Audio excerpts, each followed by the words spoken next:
에너지관리 기능사 2010년 2회 기출문제 해설하겠습니다. 문제 1번 주증기 밸브의 일반적인 형식으로서 증기 흐름 방향을 90도로 바꿔주는 밸브는 90도로 이렇게 흐름이 바뀌는 것, 앵글 밸브이죠. 90도로. 밸브 기호는 이렇게 90도로 꺾어진 삼각형 모양으로 그리고요. 앵글 밸브는 대체적으로 속의 내부 구조상으로 보면 글로브 밸브 구조로 되어 있습니다. 그래서 가운데 점까지 찍어지는 경우가 대부분이고요. 밸브 내부 구조상으로 크게 보면 글로브 밸브 형태가 있고, 그리고 슬루스 밸브, 그리고 볼이 90도로 회전하면서 개폐를 할 수 있도록 되어 있는 볼 밸브 형태가 있고요. 그리고 유체 흐름을 차단할 수 있도록 되어 있는 체크 밸브 형태, 이런 구조로 되어 있습니다. 체크 밸브. 각각 용도가 조금씩 다르고요. 릴리프 밸브는 용도상으로 좀 구분되어 있는 것이고, 방출 밸브라고도 하고, 안전 밸브와 구조가 똑같습니다. 스프링 형태로 누르고 있는 그런 형태이고요. 자, 그래서 개폐용이나 유체 흐르는 곳에 설치되는 곳은 글로브 밸브, 슬루스 밸브, 볼 밸브, 체크 밸브. 모양이나 용도가 조금씩 다르죠. 자, 90도로 바꿔주는 것, 앵글 밸브가 답이 되겠습니다.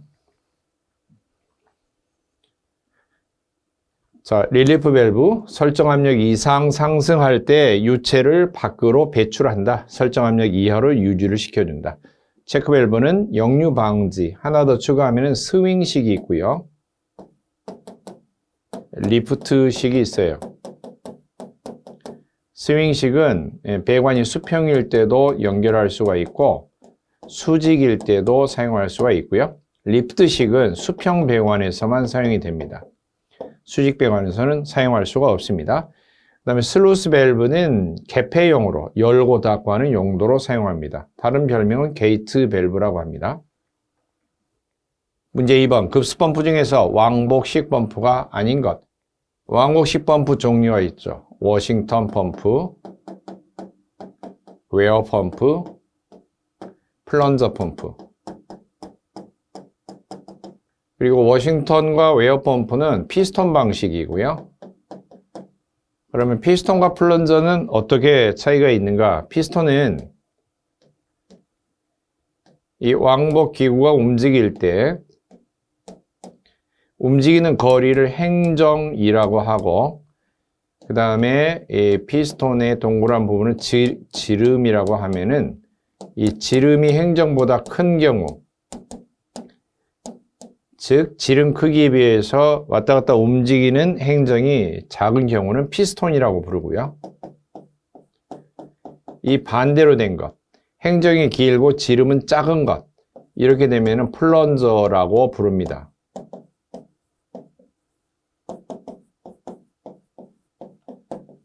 이 플런저가 훨씬 더 행정이 길어서 더 많은 공간 압축이 이루어지기 때문에 훨씬 고압으로 이송이 되고요. 대신에 양은 소량으로, 압력은 고압으로 송출이 되고, 피스톤은 대량이면서 압력은 플런저보다 고압은 아니죠. 그리고 워싱턴과 웨어가 피스톤인데 이건 증기 힘으로 보통 작동이 되고, 플런저는 모터 힘으로, 동력으로 작동이 됩니다. 그렇기 때문에 혹시 나중에 또 증기 힘으로 작동되는 펌프, 그러면 워싱턴과 웨어를 골라내면 되겠습니다. 답은 터빈 펌프는 원심형 펌프가 되고요. 나머지는 전부 다 왕복식 펌프 종류입니다. 3번, 보일러 3대 구성 요소에 해당이 되지 않는 것. 보일러를 크게 세 가지의 부분으로 구분을 해본다면, 물이 담겨있는 본체, 그리고 이 담겨있는 물을 불을 떼주는 연소장치, 그리고 나머지는 전부 다 부속 설비 또는 부속 장치, 그렇게 구분을 합니다. 보일러 설비라는 것은 그냥 통칭해서 하는 얘기고요. 3대 구성 요소가 아니고요. 본체, 연소장치, 부속장치. 4번, 포화 온도 상태에서 증기 건조도가 1이면 어떤 증기인가? 이제 보통 물이 끓는 것을 그래프로 그리면은 온도 상승하고 그다음에 이쪽은 엔탈피, 열량이 들어간다라고 가정을 하면은 킬로그램당 킬로칼로리, 온도 도시에 올라가죠. 자, 0도에서부터 온도가 상승해서 어느 지점에 도달하면 온도가 더 이상 올라가지 않고 열만 들어갑니다. 그러다가 어느 지점이 되면 다시 온도가 급상승하게 됩니다. 자, 이럴 때 이 온도 변화가 이루어지지 않고 뭔가 열량만 들어가는 구간, 이런 것을 이제 포화점, 비등점 그렇게 이야기하고요. 자, 액체를 가정하면은, 이게 물이라고 하면은 이런 현상이 일어나기 시작하는 지점이 뭐냐면 끓기 시작하는 점이에요. 끓기 시작. 이걸 포화수라고 부르고요. 그러면 이 부분은 끓는 중이에요. 즉 물에서 증기로 변화가 되는 구간입니다. 빠글빠글 끓고 다시 온도가 급상승한다. 이 말은 뭐냐? 100% 다 끓었다. 이런 소리고요. 이 100% 다 끓었다라고 하는 표현이 집에서 생활 가운데서 라면 끓일 때 라면 다 끓었다라는 의미로 받아들이면 안 됩니다. 100% 다 끓었다는 것은 물이 하나도 안 남아있다. 이런 소리고요. 자, 그러면 이 구간에서 끓기 시작하는 것과 다 끓은 상태에서 물의 비율과 증기의 비율을 굳이 그림으로 표현한다면 이렇게 끓기 시작할 때는 물이 100%였는데 다 끓은 상태에서는 물이 다 줄어들고 0%고요. 증기가 대신에 100%를 차지하게 됩니다. 그래서 지금 끓고 있는 도중에 물이 차지하는 범위에 비해서 증기가 차지하는 비율이 각각 다르죠. 그럼 이 증기가 차지하는 비율을 뭐라고 그럴까? 이걸 건조도라고 합니다. 그러면 끓기 시작하는 포화수에서는 건조도, 증기가 지금 막 생기기 시작했어요. 건조도 X, 기호로 X라고 쓰는데 X가 0%예요. 0. 그리고 다 끓었다. 대신에 물이 0%다. 이러면은 건조도가 100%예요. 숫자로 하면 1입니다. 증기가 100%라는 거죠. 그러면 이 가운데에서 이 중간중간 나오는 이런 상태의 증기는 뭐냐? 습증기라고 해요. 습증기. 습포화증기, 정확하게 하면 습포화증기. 이 습포화증기는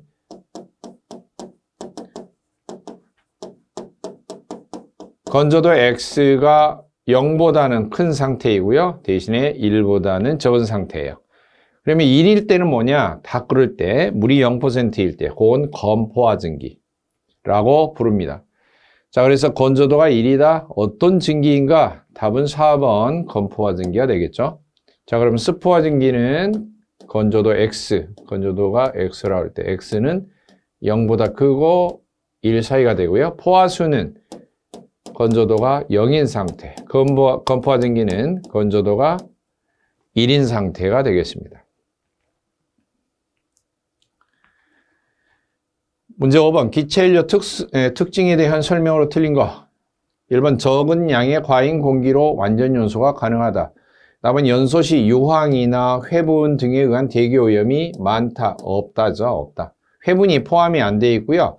특히 도시가스 주 원료로 사용하는 메탄 같은 경우는 정제를 해서 LNG 제작할 때, 제조를 할 때 이미 유황 성분, 또 암모니아 성분 이런 것들을 포함하지 않도록 이미 정제를 합니다. 더군다나 제가 되는 성분은 들어있지 않고요.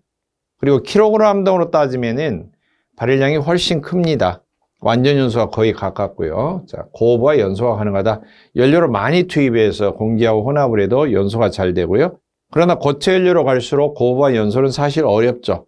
고체 알갱이 하나하나가 다 공기에 둘러싸여져 있지 않는 이상은. 그래서 석탄 같은 경우는 기체 연료 흉내를 내기 위해서 고운 가루로, 미세한 가루로 빻아서 미분탄 연소를 실시하는 거죠. 자, 문제 5번의 답은 2번이 틀린 설명이 되겠죠.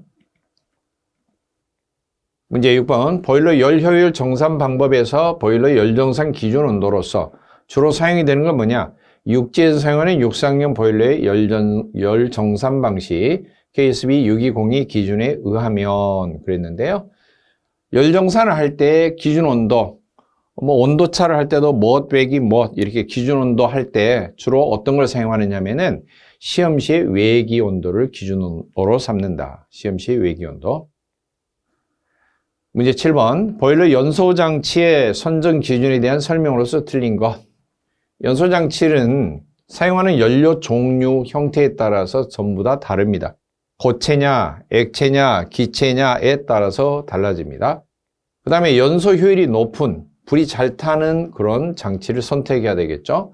그리고 내구성이나 가격도, 내구성 튼튼해야 되고요. 가격도 되도록이면 가성비, 저렴해야 됩니다. 무조건 비싼 게 좋은 건 아니죠. 그리고 과잉공기는 되도록이면은 완전 연소가 되는 범위에서 작게 사용할 수 있는 장치. 과잉공기가 많이 들어갈수록 열 손실이 많아지기 때문에 물론 과잉공기는 반드시 필요합니다. 실제 연소할 때 과잉공기를 전혀 넣지 않고 연소를 할 수는 없죠. 그런데 많이가 아니고 적게 사용할 수 있는 장치를 선택한다. 그래야 되겠죠. 답번이 틀린 표현이 되겠죠. 문제 8번. 증기보일러의 상당 증발량 계산식으로서 옳은 것은 단 G는 실제 증발량, I1은 급수 엔탈피, I2는 증기의 엔탈피 이렇게 되어 있는데요. 보일러에서 실제로 발생하는 증기, 그것은 실제 증발량이고요. 실제 압력에서. 자, 그리고 표준 대기압에서 물을 공급을 할 때 100도씨 포화수 상태로 집어넣고 그 다음에 증기 나올 때는 100도씨 포화 증기로 해서 증기가 발생하도록 그렇게 발생한 환산한 증기량을 상당 증발량이라고 합니다. 실제로 나오는 실제 압력에서는 실제 증발량. 지금 1atm이나 실제 압력 고압 상태이나 둘 다 빨아들이는 보일러 전열면을 통해서 빨아들일 수 있는 유효열은 사실 크기는 같아요. 그렇기 때문에 열량을 구할 때 기본식 두 가지가 있었죠. 양비온, 면전온 같습니다. 두 개의 식 가운데서 먼저 양비온 보겠습니다. 양비온. 양비온은 양과 비열 온도차를 곱한 것을 말합니다. 자, 양이 kg per hour, 비열이 kcal per kg 도시, 온도차가 도시면은 이걸 세 개를 다 단위로 곱하면 킬로그램과 밑에 킬로그램, 도시 밑에 도시 약분이 되면 열량이 kcal per hour가 나오죠. 1시간 동안에 열량이 된다는 겁니다. 자, 그렇다면은 양비온이 세 개가 곱해져 있기 때문에 앞에 두 개 곱하고 뒤에 곱하나 뒤쪽에 두 개를 곱하고 앞으로 곱하나 똑같아요. 그래서 뒤에 두 개를 곱해보죠. 그러면 도시만 약분이 돼서 kcal per kg이라는 단위가 되겠죠? 이 단위를 사용하고 있는 것은 세 가지로 해석이 되는데요. 1번 엔탈피, 2번 잠열, 킬로그램당 잠열입니다. 물론 1kg당 엔탈피도 1kg당 엔탈피. 세 번째 발열량, 발열량으로 해석할 때는 이 킬로그램이 연료일 때 연료 1kg을 연소하면 열량이 얼만큼씩 발생한다. 잠열은 어떤 물질 1kg을 상태를 변화시키려면 몇 킬로칼로리가 필요하다. 엔탈피는 어떤 물질 1kg이 현재 지니고 있는 열량, 지니고 있는 에너지가 몇 킬로칼로리다. 이렇게 해석할 수가 있겠죠. 따라서 상당 증발량일 때는 1atm일 때는 발생하는 증기와 급수하는 엔탈피 차이가 100도씨 포화 증기와 100도씨 포화수의 차이니까 그냥 외우고 있던 100도씨에서 증발 잠열 539kcal만큼 차이가 나겠죠. 그 다음에 실제 상태에서는 양 곱하기 엔탈피 차이니까 뜨거운 상태의 증기 엔탈피 빼기 보일러에 실제로 공급되는 급수 엔탈피 차이 이렇게 됩니다. 이게 기본식이죠. 자, 이게 기본식인데 이걸 변형을 하면은 곱하기 539만 이쪽으로 옮겨서 이항정리 나누기로 하면은 상당 증발량 구하는 식이 먼저 나옵니다. 그러면 상당 증발량은 글자로 하면은 실제 증발량 곱하기 증기 엔탈피 급수 엔탈피 전체 나누기 539니까 보기 가나다라 가운데서 상장 증발량 나누기 539 들어있는 거 이거 한 가지죠. 자, 실제 증발량 G 곱하기 증기 엔탈피 I2 빼기 급수 엔탈피 I1 나누기 539. 물론 이게 정답입니다. 자, 그런데 여기에서 실제 증발량도 반대편으로 옮겨서 나누기로 정리하면 모양이 어떻게 되냐면은 상당 증발량 나누기 실제 증발량은 증기 엔탈피 빼기 급수 엔탈피 나누기 그 다음에 옮겼으니까 539 이런 식이 되겠죠. 즉 분모 위에 분자에 곱해져 있던 실제 증발량도 반대편으로 나눠서 정리하면 그러면 이 개념은 뭐라고 그러냐, 상당 증발량을 실제 증발량으로 나눠본 거 무조건 1배 이상이 나옵니다. 왜냐하면 실제 압력의 고압에서 나오는 증발량은 힘겹게 나오는 거예요. 100도씨에서 끓지도 않고 100도보다 훨씬 높은 온도가 되어야지 끓는 상태가 되고요. 그만큼 증기량이 적게 발생이 돼요. 그러나 엔탈피 차이는 크게 됩니다. 하지만 1기압, 표준대기압에서 나오는 상당 증발량은 증기량은 많아요. 그런데 증기와 급수의 엔탈피 차이가 539, 즉 증발 잠열밖에 되지 않습니다. 그래서 이것을 가리켜서 뭐라고 하냐면은 증발 계수라고 해요. 물론 단위는 없습니다. 분모 분자가 단위가 같기 때문에 이런 것은 증발 계수 그렇게 부릅니다. 별도로 증발 계수라고 하는 것을 구할 때는 이런 식으로 구한다. 자, 답은 다번이 되겠죠. 문제 9번. 집진장치 종류 중에서 건식 집진장치 종류가 아닌 것. 집진장치는 배기가스 중에 재나 먼지를 걸러주는 장치입니다. 이 건식이 있고 습식이 있죠. 물을 이용해서 물에 접촉하거나 물속을 통과시키거나 물을 뿌리거나 해서 걸러내는 것은 습식이고요. 그렇지 않고 배기가스 그대로 뭐 필터를 걸르거나 또는 방향 전환을 시키거나 여러 가지 방법으로 걸러내는데 그런 건 다 건식이라고 합니다. 종류가 아닌 것 했으니까 물을 이용하지 않기 때문에 가압수, 물을 압력을 가해서 분수처럼 뿜어내는 가압수식은 해당이 되지 않겠죠. 중력식은 지쳐 쓰러질 때까지 길게 해서 먼지가 무거우니까 배기가스보다는 무거우니까 가다가 결국에는 무게 때문에 떨어지도록 기다리죠. 그런 것이죠. 그게 중력식. 관성력식은 방향 전환을 이용하거나 연도로 꺾는다든지 또는 중간에 방해판, 충돌시킬 수 있는 것을 두어서 먼지만 충돌해서 밑바닥으로 떨어지게 만드는 것이고요. 원심력은 선회력을 주어서 분리하는 것인데요. 배기가스 통로에 이처럼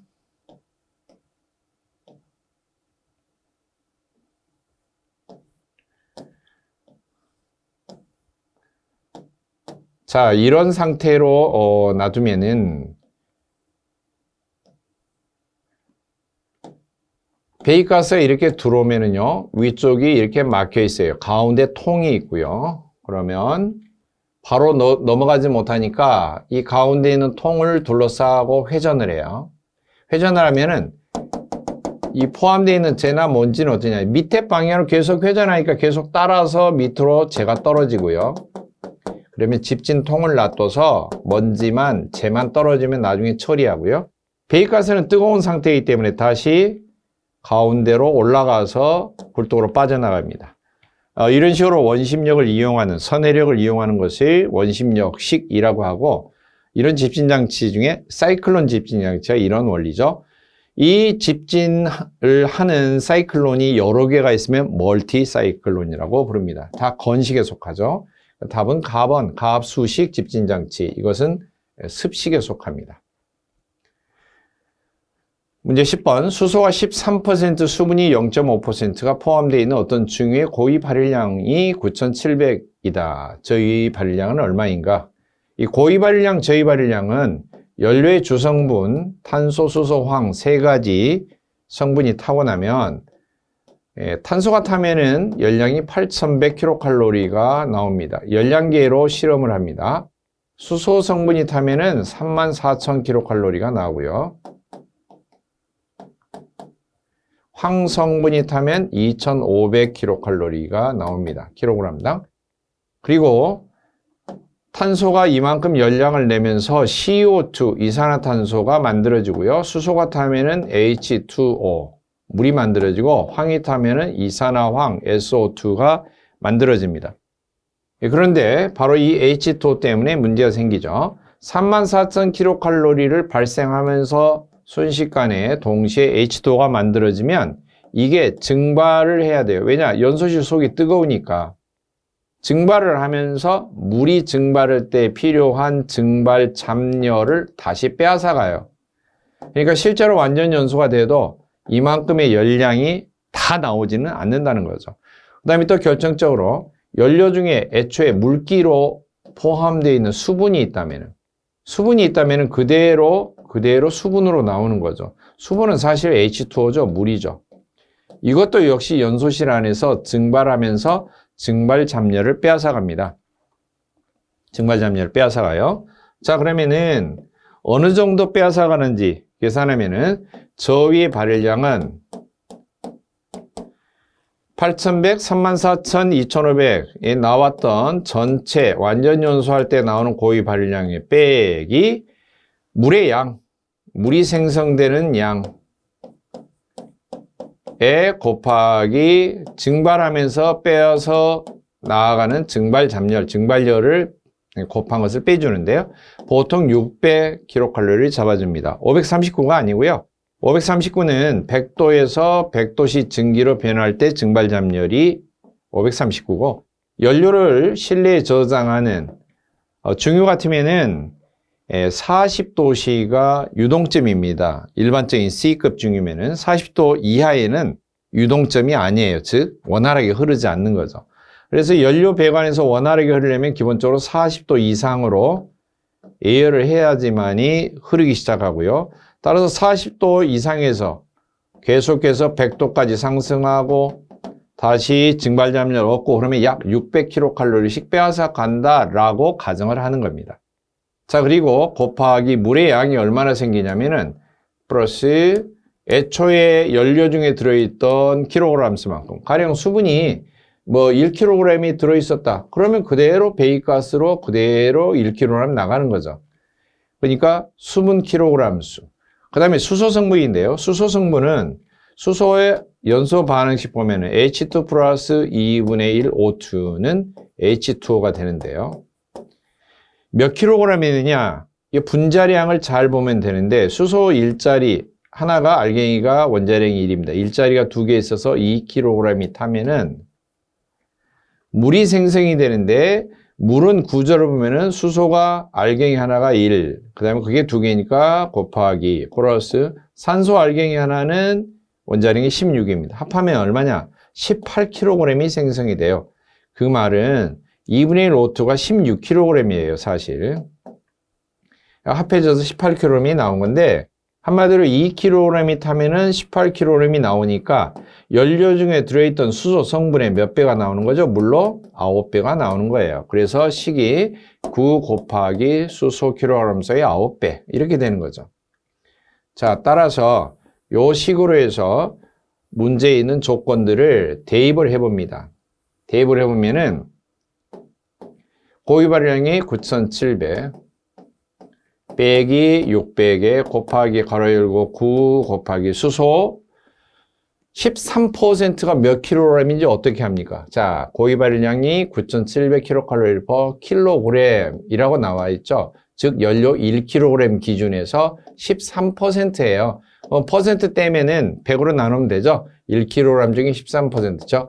0.13kg이 수소 성분이란 거죠.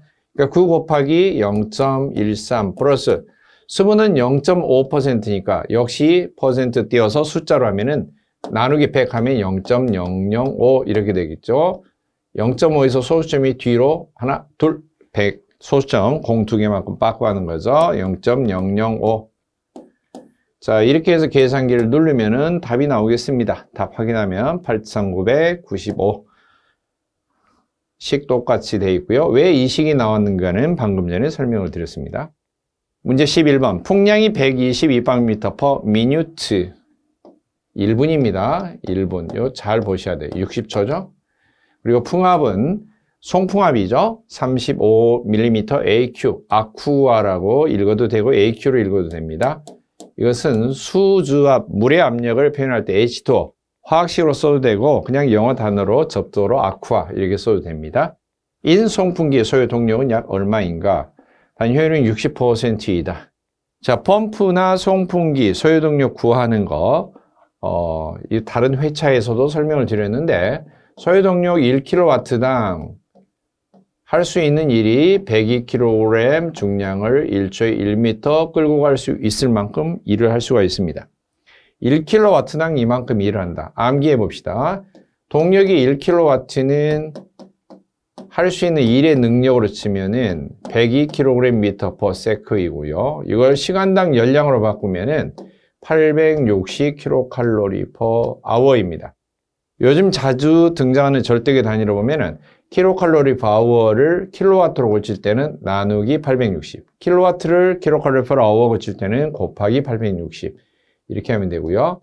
그 다음에 국제표준마력 PS로 써줬을 때는 할 수 있는 일의 양으로 표현하면 75kg 중량을 1초에 1m 끌고 간다. 열량으로 바꾸면은 632kcal/h에 해당한다. 요건 두 개는 외워두시면은 환산할 때 도움이 되겠죠. 자, 그런데 이만큼 일을 제대로 하느냐? 아니죠. 기계는 다 효율이 있어요. 그래서 모터의 효율을 말합니다. 자, 효율만큼 읽을 때는 에타, 그리스 문자 에타라고 읽습니다. 그것은 실제 유체 이송을 하면서 하는 일, 얼마나 무거운 것을, 비중량이죠.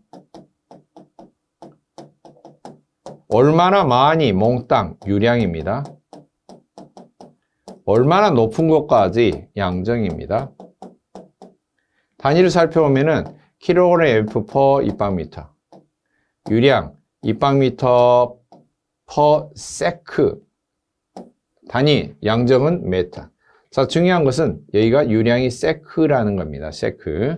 만약에 세크가 아니면 1초가 아니면은 초당으로 고쳐줘야죠. 그 다음 비중량과 양정, 높이를 이걸 두 개를 미리 곱하면은 비중량과 높이 단위 곱해보면 어떻게 될까요? kg/f/입방미터에 메터, 높이가 곱해져 있어요. 그러면 입방미터는 메타가 3개를 곱한 것을 뜻하니까 약분을 하면은 제곱미터만 남겠죠. 즉 단위가 kg/f/제곱미터. 중량과 면적으로 정리가 되죠. 중량 per 면적, 압력 단위가 되죠.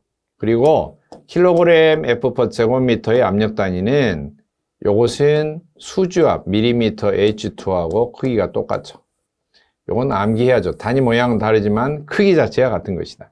그래서 송풍압이 밀리미터 AQ로 나온 겁니다. 자, 그러면 이처럼 비중량과 양정이 곱해져 있는 송풍압으로 나왔다. 그러면은 유량만 곱하면 되는 거죠. 여기에서는 소요 동력 구하라고 그랬으니까 102 곱하기 효율을 반대쪽으로 전체 옮겨서 나누기로 하면 되겠습니다. 따라서 킬로와트는 먼저 송풍압 비중량과 양정 곱한 거 35 곱하기 유량 122방미터. 그런데 중요한 게 있죠. 미니트예요. 1분으로 나왔어요. 여기에서는 초당으로 대입해야 되는데, 즉 60초 양이 나왔으니까 60초 나눠줘야죠. 그리고 이제 102하고 효율 옮겨서 나눠준 거 102의 효율 60%니까 퍼센트 때문에 0.6 이렇게 되겠죠. 계산기를 누르면은 답이 나오겠죠. 자, 계산기 눌러서 답 확인합니다. 답은 카본 1.14kW 이렇게 됩니다.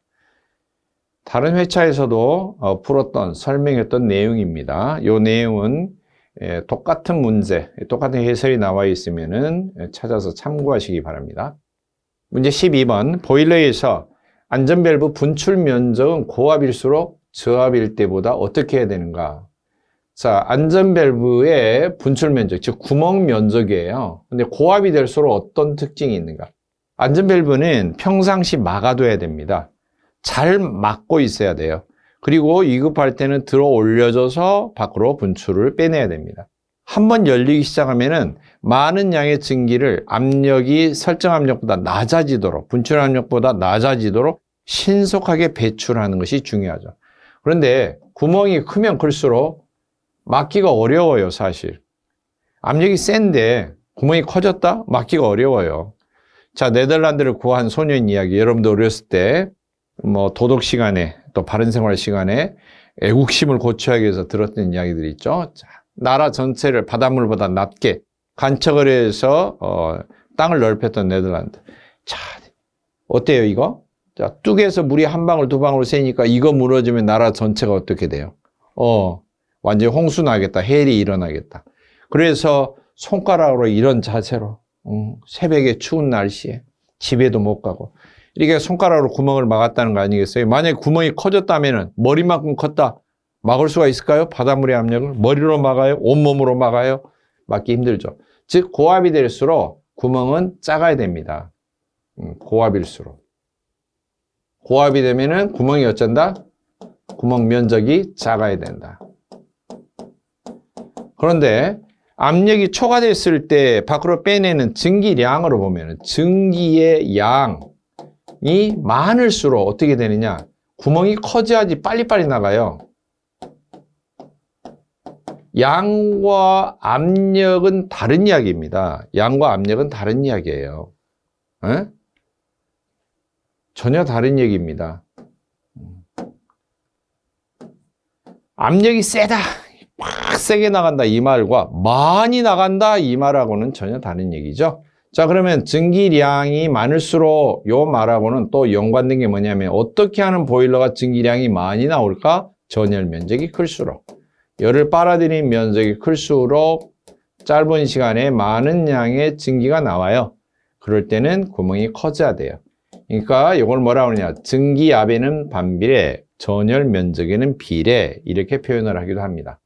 따라서 분출 면적은 고압, 압력일 때는 어떻게 해야 된다? 저압보다는 좁아야 된다가 답이 됩니다. 문제 13번 보일러의 일마력 설명으로 옳은 것. 보일러의 일마력은 규정을 지을 때 표준 상태에서 나올 수 있는 상당 증발량이 1시간 동안에 15.65kg/h가 나오면은 보일러 일마력으로 규정한다. 이렇게 돼 있고요. 그러면 상당 증발력이라는 조건은 뭐냐 하면은 1기압 표준 대기압 상태에서 급수를 100도씨의 포화수 끓기 시작하는 방금 이 포화수를 급수로 하고 그 다음에 발생되는 증기 상태는 100도씨의 포화 증기로 증기가 나온다. 발생돼서 나온다. 이렇게 가정을 해서 환산을 한 것 보고 상당 증발량 그렇게 이야기합니다. 자, 그래서 100도씨의 물을 100도씨의 증기로 그리고 그것을 1시간 동안에 얼마? 15.65kg. 자, 100도씨의 물을 15.65kg을 1시간 동안에 같은 온도의 증기로 변화시킬 수 있는 능력. 보일러 일마력이라고 하고요. 이걸 열량으로 환산한 것도 있죠. 양 곱하기 잠열 15.65kg/h에 100도씨에서 증발하는 거니까 100도씨에서 증발염력 539를 곱하면은 843535가 나와요. 843535 kcal/h 이렇게 되고요. 이것은 kcal/h를 절대계식으로 킬로와트로 고치면은 860kcal/당 1kW에 해당되니까 이거 860 나누면 약 9.8kW 이렇게 해도 환산이 됩니다. 답은 라번이 답이 되겠죠. 14번 수간보일러에서 강제 순환식으로 하는 가장 큰 이유가 뭘까? 보일러에서 발생한 증기는 자, 수간보일러 아니고 통에 끓인 걸로 한번 가정을 해봅시다. 여기서 나오는 증기는요. 불을 떼면은 물 속에 있는 물 분자가 활발하게 움직이다가 나 집 밖에 튀어나오고 싶어 열받아서 톡 튀어나가는데 이게 증기입니다. 그런데 증기가 나가려고 하다가도 밖에서 외부에서 누르고 있는 압력이 세면은 잘 못 나가죠. 음매 기주거하고 다시 들어옵니다. 그런데 계속 불을 떼고 있다. 평상시보다 온도가 더 뜨거워지면 이제 그때 못 참고 튀어나갑니다. 그런데 혹시 더 센 압력으로 누르면 어떻게 되느냐? 음매 기주거 또 들어갑니다. 증기가 잘 발생이 되지 않는 것도 있고요. 또 하나는 증기가 고압이 되면 될수록 어떻게 될까? 발생한 증기도 그렇고 물속에서 증기 기포가 생겼다? 위로 왜 떠오르냐면은 증기는 물에 비해서 가벼우니까 팍팍 떠오르죠. 그러나 고압이 되면 증기가 부피가 줄어요. 부피가 줄어. 부피가 점점 줄면 압축되어서 나중에는 어때요? 물과 무게 차이가 별로 나지 않습니다. 물과 무게 차이가 나지 않는다는 말은 증기가 활발하게 올라가지도 못하고 이렇게 대류 순환이 잘 되지도 않아요. 뒤집어지지가 않는 거죠. 그런데 속절없이 불만 때문에 어떻게 되느냐? 순환력이 빨리빨리 이렇게 순환이 안 되는데 불만 뗀다? 그러면 밑쪽에 있는 물이 열을 심하게 받아서 과열이 되기가 쉬워요. 보일러가. 따라서 보일러 내부가 고압이 되면 될수록 발생하는 증기와 물과의 비중 차이가 줄어요. 자, 고압이 될수록 보일러 수압 그리고 발생하는 증기하고 무게 차이가 줄어. 즉 비중 차이가 감소해. 그러면은 결국에는 순환력이 떨어져. 순환이 잘 안 되는 거죠. 순환이 안 되는데 불을 계속되고 있으면 결국에는 뭐가 되기 쉽다? 과열 사고가 일어나기 쉽다. 따라서 이걸 해결할 수 있는 방법은 뭐냐?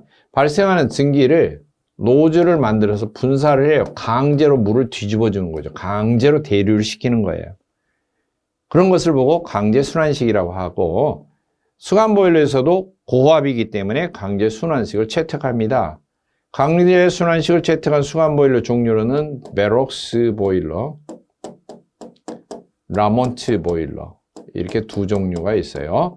시험 문제도 잘 나오죠? 종류도. 가장 큰 이유 봅니다. 관경이 작고 보유수량이 많다. 보일러 드럼이 한 개뿐이다. 고압에서 포화 수와 포화 증기가 비중 차이가 줄어들기 때문이다. 줄어드는 거죠. 결론적으로는 순환이 불량하게 되는 것이고요. 그러면은 과열 사고가 될 수가 있어요. 순환이 안 되면은. 그래서 강제로 순환시킨다. 순환 노즐을 이용해서 순환을 시키는 겁니다. 15번 원통 보일러 중에서 외분식 보일러. 외분식은 한자로 바깥 외자에 불을 뗀다. 불 뗄 분자예요. 나무를 두 개 가지는 이 나무목 밑에 불을 붙이는 거죠. 불화자. 이게 불 뗄 분자이고요. 본체 바깥에서 불을 떼는 방식이에요. 원통 보일러에서 보면은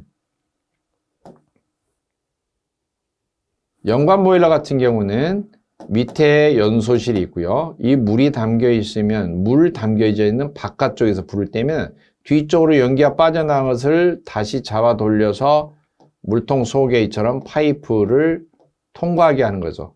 이렇게. 연관이 설치되어 있는. 그러면 연관은 연관에서 불 떼는 게 아니고 사실은 바깥에서 불 떼는 거죠. 바깥에서 불 떼는 건데 그 불 떼는 연소가스가 연관을 통해서 순환을 하는 거죠. 자, 보면은 이게 드럼통이 횡형으로 있으면은 연소실이 이렇게 뒤쪽에 순환하도록 불 떼면은 이렇게 그러면은 작은 파이프를 속에 박아서 앞으로 나오게. 나오는 연기를 모아가지고 빠져나가게. 물통 바깥에서 떼니까 연관식 보일러가 대표적으로 볼 수가 있겠죠. 가번 횡연관 보일러, 노통이 들어있다. 노통은 드럼통의 본체 속에다 이렇게 여기다 연소실을 넣는 거죠. 이 연소실을 본체 속에 설치한 것을 노통 그렇게 말합니다. 연소실을 통 모양으로 길게. 그러니까 노통자가 들어있으면 무조건 아니죠. 자, 연관으로 하는 것이니까 횡연관 보일러. 이게 외분식 보일러에 속하죠. 16번 공기 예열기에 대한 설명으로 틀린 거. 가번 보일러 열 효율을 향상시킨다. 불안전 연소 감소시킨다. 배기가스의 열 손실을 감소시킨다. 통풍 저항이 적어진다. 그랬는데요. 공기 예열기는 연도에 설치하죠. 연도에 설치하는데 연도에 과제 절공, 과열기, 제열기, 절탄기, 공기 예열기 이렇게 설치하죠. 그런데 이런 장치들이 설치가 돼 있으면은 물론 배기가스의 여열, 버려지는 열을 흡수하니까 효율 다 좋아집니다. 공기를 뜨끈뜨끈하게 데펴서 들어가니까 연소가 잘 됩니다. 불완전 연소도 줄어듭니다. 하지만 배기가스 입장으로 보면은 중간 통로에 이것저것 장치가 많아서 걸리적거리는 게 많아요. 그러니까 통풍이 되는데 저항을 많이 받죠. 통풍력이 떨어지는 거죠. 통풍 저항이 커진다 그래야죠. 작아진다가 아니고 4번이 틀린 설명이죠. 17번 수간 보일러에서 구성을 설명한 것으로 틀린 것. 가번 수간 보일러는 상부 쪽 드럼과 하부 쪽 드럼으로 구성이 되어 있다. 수간 보일러는 원래 오리지널은 위쪽에 드럼통, 밑에 쪽에 드럼통, 가운데 수관을 연결하고요. 그리고 이 드럼을 중심으로 겉에 케이싱을 싸고 버너를 설치해서 불은 수관에다 대고 불을 뗍니다. 이렇게. 그리고 물을 공급하는데 위쪽 드럼통이 딱 공급하고요. 다 채우는 게 아니고 물과 증기가 섞여 있죠. 그러니까 이걸 뭐라고 하냐. 증기물 해서 기수드럼. 그리고 이 공급된 물이 가운데 커다란 수관을 향해서 통해서 밑으로 내려가게 되고요. 물이 내려가는 것은 내릴 강자를 써서 강수관. 그러면은 밑에는 물만 담기게 됩니다. 수드럼. 자, 그러면 겉에 있는 수관들은 어쩌냐? 열을 받아서 직접 물이 끓어서 증기가 발생되면서 위로 올라가요. 끓는 물이 위로 올라간다. 그래서 오를 승수관 이렇게 말해요. 강은 내려간다, 승은 올라간다. 예, 그래서 오르락 내려가면은 뭐예요? 승강기 그렇게 말하죠. 엘리베이터. 자, 이런 식으로 되어 있습니다. 틀린 거 보겠습니다. 수관보일러 상부드럼, 하부드럼. 수관보일러는 강수관, 승수관. 수관보일러는 내분식으로 효율이 좋다. 내분식이 아니고요. 이 드럼통 속에다 연소실을 만드는 게 아니고 수관 겉에서 불을 떼죠. 물이 담긴 바깥쪽에서 떼는 거죠. 이런 것은 전부 다 뭐예요? 외분식. 그러면은 불 떼는 방식에 의해서 외분이다, 내분이다 구분할 때 내분식이라고 하는 경우는 뭐냐? 내분식이 들어가면은 노통이 들어가 있으면은 다 내분식이에요. 노통이 없으면은 외분식이라고 보시면 됩니다. 대체적으로. 물론 초기에 나왔던 2평 현관보일러는 내분식에 속하지만요. 자고로 노통자가 들어있으면은 내분식이다. 그 다음에 연관, 수관이다 이런 말이 들어있으면은 다 외분식이다. 이렇게 정리를 하시면 됩니다. 자, 그래서 답은 3번 틀려 있는 말이 되겠죠. 문제 18번 자동제어 동작 중에서 이 동작은 잔류 편차가 남지 않아서 비례 동작과 조합해서 쓰인다. 제어의 안정성이 떨어지고 진동하는 경향이 있는 동작은 그랬는데요. 자, 지금 설비 조작제 검출, 이 설정부, 비교부, 조절부, 조작부, 그리고 최종 목표가 되는 제어 대상. 제어 대상에서 제어가 된 결과를 다시 센서로 측정해내는 검출부. 그리고 다시 신호를 피드백 신호로 비교부로 보내면 비교부에서는 다시 계산을 합니다. 설정부에서 목표값 정해온 것과 남는지 모자라는지 오차가 생기는 거죠. 그럼 그 오차 생기는 것을 조절부에다 보고를 해줘요. 조절부가 판단을 합니다. 이 오차를 줄이기 위해서 어디를 가동을 하고 어디는 잠깐 대기하고 멈추고 줄이고 느리고 이렇게 판단을 해서 조작부에다 명령을 내리면 조작부는 바로 현장에서 직접 구동이 되는 거죠. 장치들이. 거기서 구동이 되어서 조작량이 직접 제어 대상 최종 목표에 가해지게 됩니다. 그런데 이렇게 뺑뺑이를 돌리고 아무리 검출하고 아무리 수정을 해도 수정이 되지 않고 남아있는 오차, 그것을 잔류 편차라고 하고요. 용어가.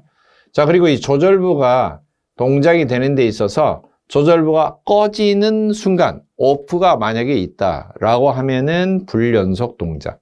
꺼지지 않고 계속 작동이 된다, 조절부가. 그러면은 연속 동작, 그렇게 구분하는데 이 연속 동작에는 조절부의 동작에 따라서 연속 동작 종류에는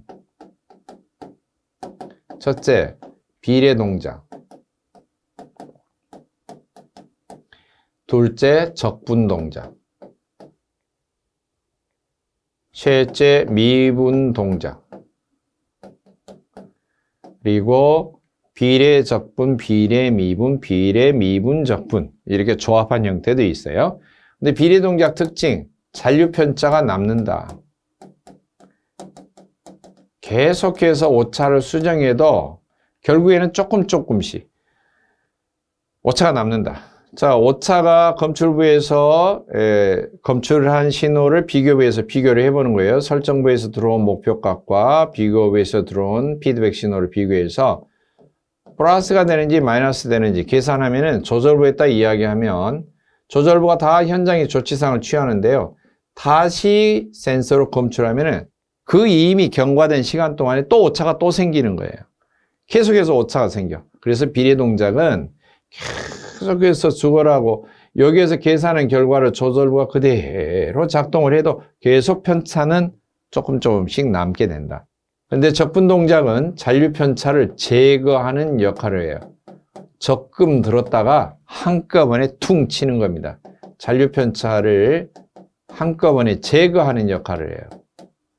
그런데 오차가 쌓여있던 많은 양의 오차가 쌓여있던 것이 한꺼번에 퉁 하고 갑자기 많은 조작량이 가해지게 되면은 진동을 일으킵니다. 안정성이 떨어지고요. 그래서 미분 동작은 그런 오차가 발생하는 경향을 시간에 따라서 아주 잘게 쪼개서 미리 변화를 예측을 해서 대처하도록 한다. 그래서 촘촘하게 대처하도록 한다. 촘촘하게 수정이 이루어지도록 한다. 복잡하지만 그래서 시간 변화에 따라서 편차가 발생하는 시간 변화에 따라서 대응하게 해서 응답성이 아주 빨라진다. 신속하게. 대신에 좀 복잡하죠. 자, 그러면은 잔류 편차가 남지 않아서 비례 동작과 조합에 쓰는데 안정성이 떨어지고 진동한다. 방금 설명한 걸로 뭐? 적분 동작이 답이 되겠죠. 답은 적분 동작입니다. 그리고 온오프 동작은 이위치 동작. 그냥 온, 오프. 껐다, 켰다. 그것만 되는 거고요.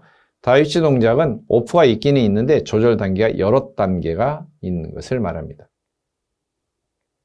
19번 대기압 하에서 1kg 열 용량이 가장 큰 거 그랬는데요. 열 용량이란 뜻을 보시면 알겠죠? 자, 열량을 구할 때 열량은 양비온, 면전온 그랬는데요. 양비열 그리고 온도차입니다. 양 킬로그램 비열 킬로칼로리 퍼 킬로그램 도시 온도차 도시일 때 이 세 개를 곱하면은 킬로그램 도시 약분이 되어서 킬로칼로리 열량이 남겠죠. 만약에 양에서 per hour 1시간 일하는 단서를 주면 열량도 per hour 1시간 단서를 주면 됩니다. 이럴 때 양과 비열을 미리 곱하는 걸 보고 열 용량이라고 해요.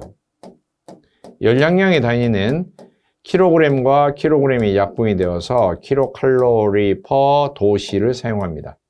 이게 몇 킬로그램인지 단서가 없기 때문에 그냥 어떤 물질 전체를 1도시 올릴 때 필요한 열량 또는 어떤 물질 전체가 1도시 상승될 때 머금을 수 있는, 저장할 수 있는 열량 이렇게 해석하시면 됩니다. 열용량이 크다라고 하는 경우는 양이 많거나 비열이 크거나예요. 그런데 1kg당으로 양을 한정을 줬기 때문에 비열이 큰 것을 고르는 거죠, 사실은.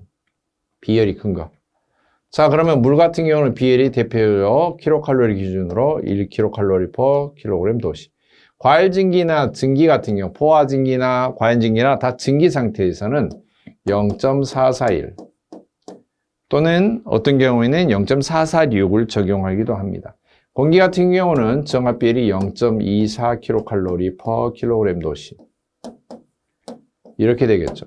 따라서 비열이 가장 큰 1번이 연료량이 큰 것이다. 이렇게 생각하시면 되겠죠.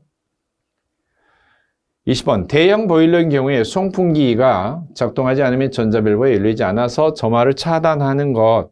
송풍기가 작동이 되지 않으면 뭐가 안 돼요? 환기가 안 되죠.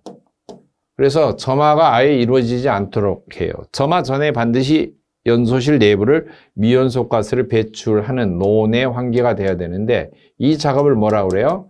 프리퍼지 작업이라고 하죠. 한마디로 송풍기가 고장났다 프리퍼지가 안 된다는 거예요. 이럴 때에 전자밸브가 열리지 않아서 점화가 안 되도록 그런 경우를 프리퍼지 인터로 그렇게 말하죠. 이거 이외에도 불착과 압력초과 저수위 그리고 이거 외에 또 저연소 인터록 이렇게 5가지 종류의 인터록이 있습니다. 각각 인터록에 연관된 자동제어는 시험 문제 아주 출제확률이 높죠. 21번 보일러 가동 중에 저부하 시에 남은 잉여 증기를 저장하였다가 과부하 시에 방출해서 증기의 부족을 보충을 시켜준다. 자, 보일러가 있고요. 이거 사용처가 있다고 쳐봐요. 사용처에서 증기를 사용하기 위해서 보일러에서 증기를 보냅니다. 그리고 이 보일러의 용량 자체는 사실 어느 정도 용량으로 설치를 하느냐, 사용처에서 최대한 전기를 사용하는 양으로, 즉 최대 부하로 산정을 해서 보일러가 설치가 되어 있겠죠. 사용처에서 정상적으로 계속 사용을 하면은 보일러도 신나게 전기 만들어서 내보내면 됩니다. 그런데 사용처에서 변동이 너무 심해. 많이 썼다가 확 안 썼다가, 많이 썼다가 확 안 썼다가. 그러면은 보일러도 많이 뗐다가 약하게 뗐다가. 이렇게 되면은 보일러 수명이 짧아집니다. 어떤 기계 종류든지 진득하게 변동이 별로 없이 진득하게 항상 일정하게 가동되는 게 효율이 좋습니다. 자동차로 말하면 급출발, 급가속했다가 갑자기 급제동, 급브레이크 밟고 급출발, 급제동, 급출발, 급제동 이렇게 많이 하면 자동차가 빨리 망가지죠. 연비도 안 좋아지고요. 따라서 보일러 입장으로 보면은 지속적으로 일정한 압력으로 계속 전기를 지속적으로 발생시키는 게 효율이 좋아요. 그렇다면 지속적으로 전기를 발생시켰을 때 사용처에서 지속적으로 사용하면 모르는데 안 쓰면 어떻게 되느냐? 보일러는 계속 만들고 있는데 남는 전기를 저장을 하는 거예요. 커다란 물통 속을 통과를 시켜서 물을 데펴놓고요. 열교환을 시켜서 씻고 나면 응축수를 받아서 이건 분리하고 이 뜨거워진 물을 저장해놨다가 급히 써야 된다 그러면 얼른 뜨거운 물을 공급을 하면은 금방 전기가 나온다는 거예요. 금방 전기가 나와. 따라서 저 부하시에 남는 잉여 전기의 열을 저장을 했다가 고부하시 갑자기 사용처에서 많이 사용할 때 그 데펴진 물을 공급해서 전기 발생이 빠르도록 도와주는 그런 장치, 전기의 열을 저축한다. 그래서 전기축 열기라고 하고요. 자, 이것은 영어로는 스팀 전기, 저축하다를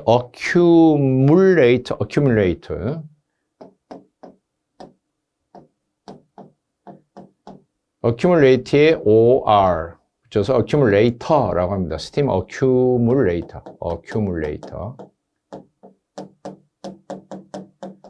영어 명칭으로 이렇게 부르고요. 오일 프리터는 오일, 프리, 미리 데핀다. 중유 예열기. 스트레이너는 여과기를 말하죠. 답이 가번이 되겠죠? 문제 22번. 자동제어 용어에 관한 설명 중 틀린 거. 피드백. 피드 먹인다, 백, 거꾸로 먹인다. 결과를 원인 쪽으로 되돌려서 입력과 출력과의 편차, 오차를 자꾸 수정해서 정정 동작을 행하는 것. 시퀀스. 정해진 순서에 따라 순차적으로 제어 단계를 진행하는 것. 시퀀스. 인터럽.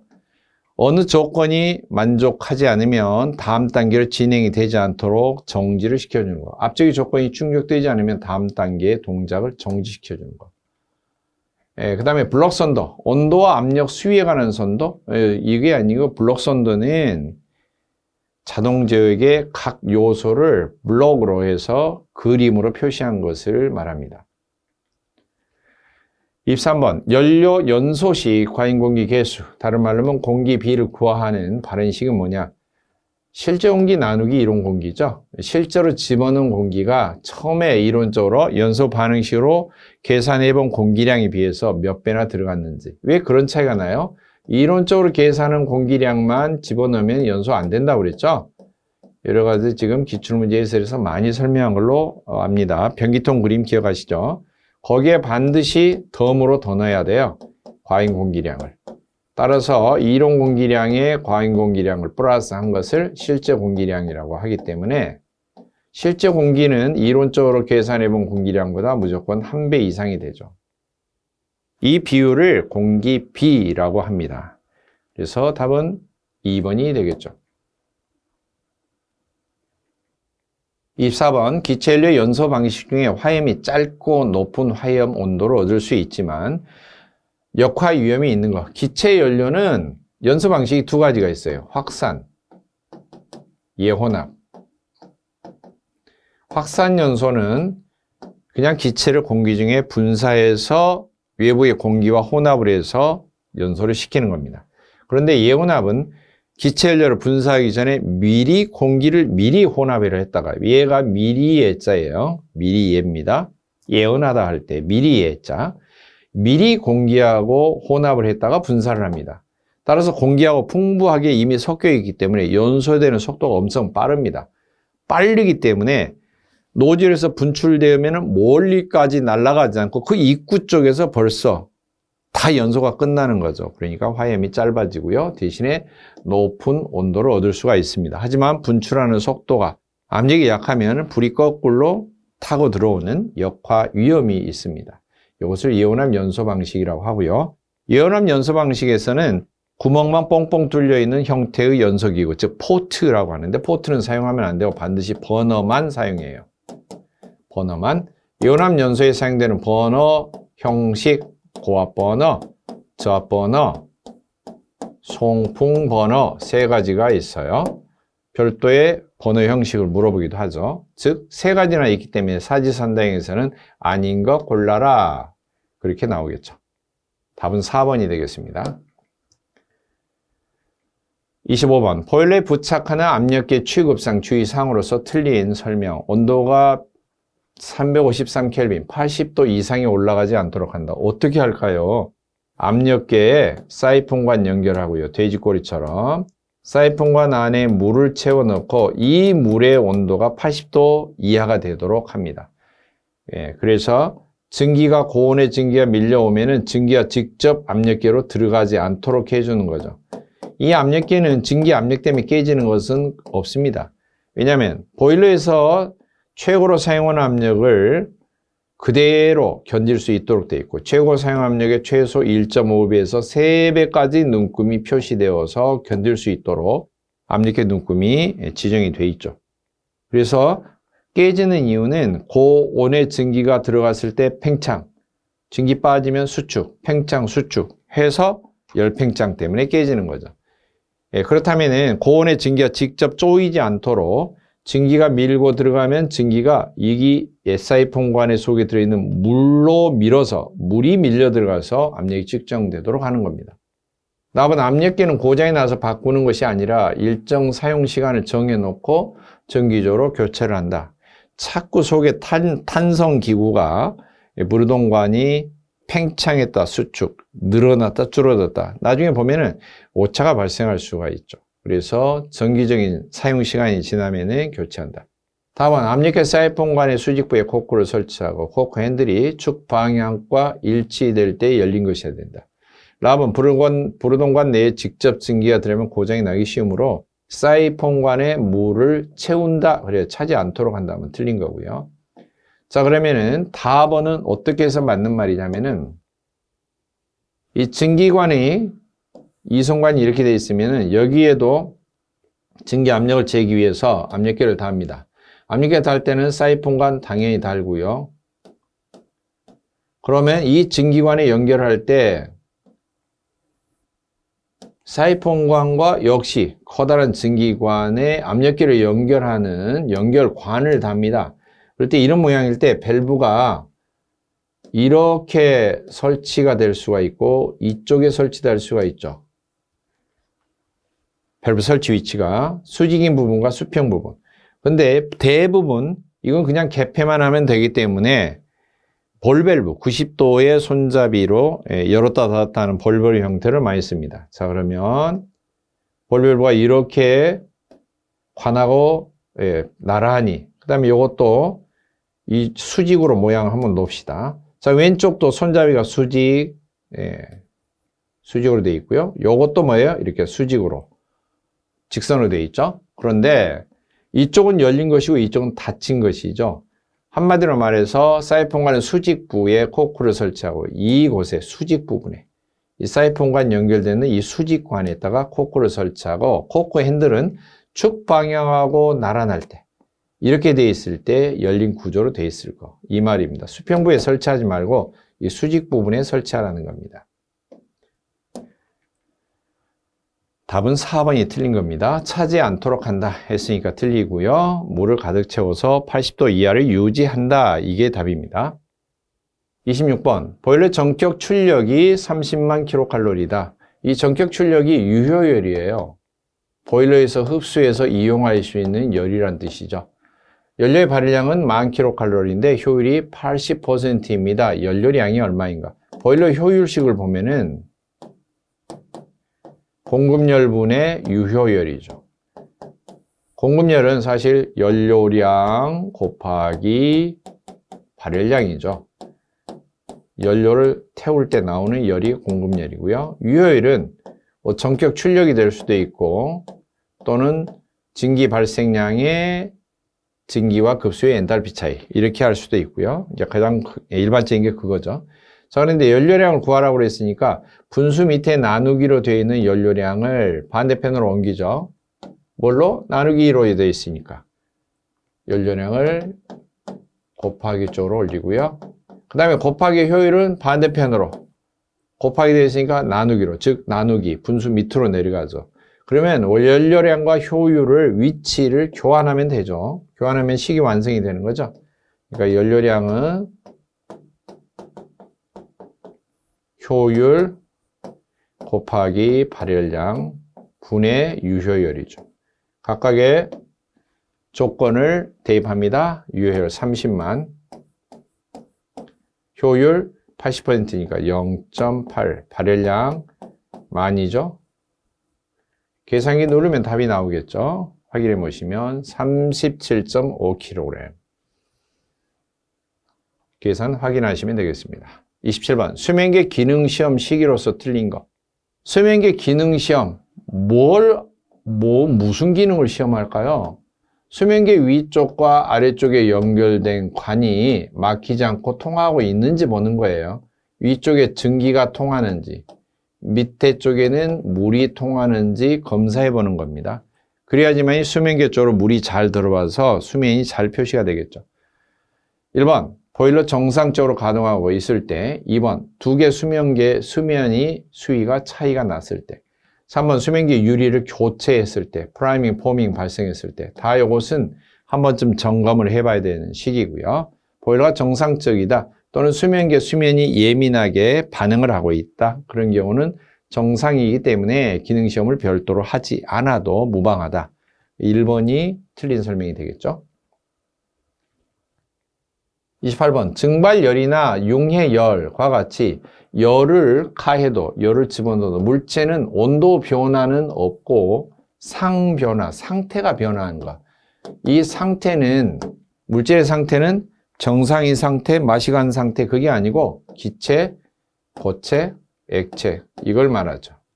이렇게 고체에서 액체로, 액체에서 기체로 이렇게 변하는 것들, 상태가 변하는 것을 잠열이라고 합니다. 온도계 눈금은 움직이지 않고 열만 들어가죠. 수문열이라고도 합니다. 고체가 액체로 변하면 녹는다.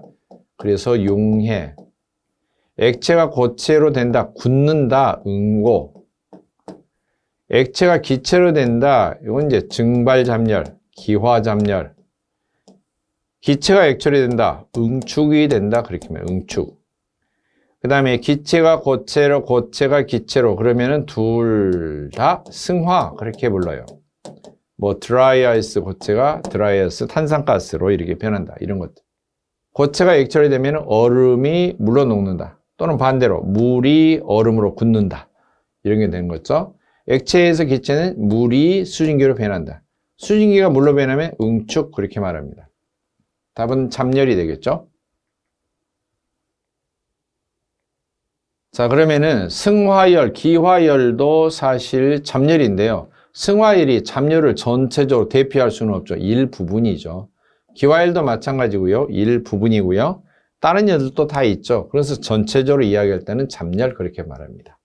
29번 슈트블로우 설명으로 잘못된 거. 슈트블로우는 수관 보일러에 사용하고요. 수관 겉에 전열면의 끓음을 떼어주는 장치입니다. 절면 외측의 끓음을 제거하는 장치다. 맞고요. 그 다음에 그것을 뗄 때 뭘로 떼어주느냐? 압축공기 사용하거나 컴프레셔로. 압축공기가 아니면 보일러에서 발생한 증기를 분사를 해서 사용을 합니다. 압축공기 사용을 하면 별도의 에어 컴프레셔가 연결이 되어 있어야 되기 때문에 장치가 추가로 필요한데, 그렇지 않고 보일러의 증기를 이용하면 자기 자신이 발생한 증기를 분사하면 됩니다. 따라서 증기를 사용하는 경우는 이 분출기를 사용하기 전에는 속에서 약간의 남아있던 증기가 식어서 응축수가 고여 있을 수가 있기 때문에 그 응축수를 배출시키고 나서 사용을 해야지. 그렇지 않으면 분출기 노즐을 열면은 응축수만 처음에 나가죠. 물총을 쏘는 거죠. 그래서 응축수 배출하라. 그 다음에 이 슈트블로 가동할 때는 연도 쪽의 댐퍼를 활짝 열고 흡입 통풍을 빨아내는 걸 증가시켜서 쭉 밖으로 연소실 내에 이 흩날리고 있는 끓음 검댕이 잘 배출이 될 수 있도록. 그러면 실제로 흡입 통풍을 증가하면은 그 새카만 끓음이나 검댕이 굴뚝으로 다 날아가냐. 그게 아니고 구원투수가 있죠. 집진장치가 걸러서 결국에는 밖으로는 안 나가는데요. 한마디로 잘 걸러질 수 있도록.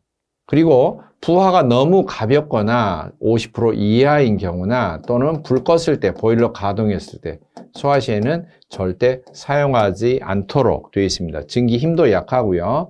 꺼졌다라고 하는 경우는 흡입 통풍도 약하고 결국에는 떨어내봤자 연소실 속에 가득 끓음이 그냥 가득 날린 채로 그대로 있는 거죠. 여러분들 봄맞이 대청소하면은 다 창문 활짝 열어서 다 전체 환기를 해야지 방안이 깨끗해지는 거지. 창문 조금만 열어놓고 다 털어놓으면 먼지가 다시 방 안에 가득 쌓이겠죠. 그러한 원리입니다. 그래서 해당 사양 잘못된 거 4번이 잘못됐다고 볼 수가 있죠. 30번 지역난방 특징 설명으로 틀린 거. 지역난방은 각 가정마다 보일러를 놓지 않고 또는 아파트 동에 놓지 않고 어느 지역 전체 대단위로 한꺼번에 공급을 해서 고온수나 또는 증기를 공급을 해서 그걸 난방으로 활용하는 방법입니다. 자, 인건비를 줄일 수 있다? 예.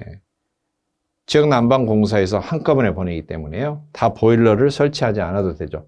취급자 입장으로 보면 불리한 거죠, 사실. 사용자 입장으로 보면 편한데. 자, 그 다음에 고압의 증기이기 때문에 고압의 증기 또 뜨거운 상태이기 때문에 관경이 작아도 이미 그 자체가 많은 열량을 머금고 있기 때문에 전송이 가능합니다. 관경을 크게 한다가 아니고요, 작게 한다. 대규모 설비를 하면은 보일러가 작은 것에 비해서 커다란 보일러는 전열면을 넓게 할 수가 있어서 또 부대 장치를 많이 설치할 수가 있어서 손실열을 줄이고 더 많은 열을 빨아들일 수가 있어요. 효율이 높아집니다.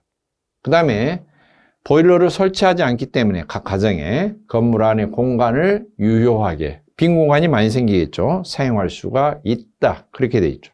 그래서 설명으로 틀린 거 고압 증기이므로 관경을 크게 한다가 아니고 관경을 작게 해도 된다. 이렇게 돼야 되겠죠. 2번이 틀린 설명이 되겠습니다.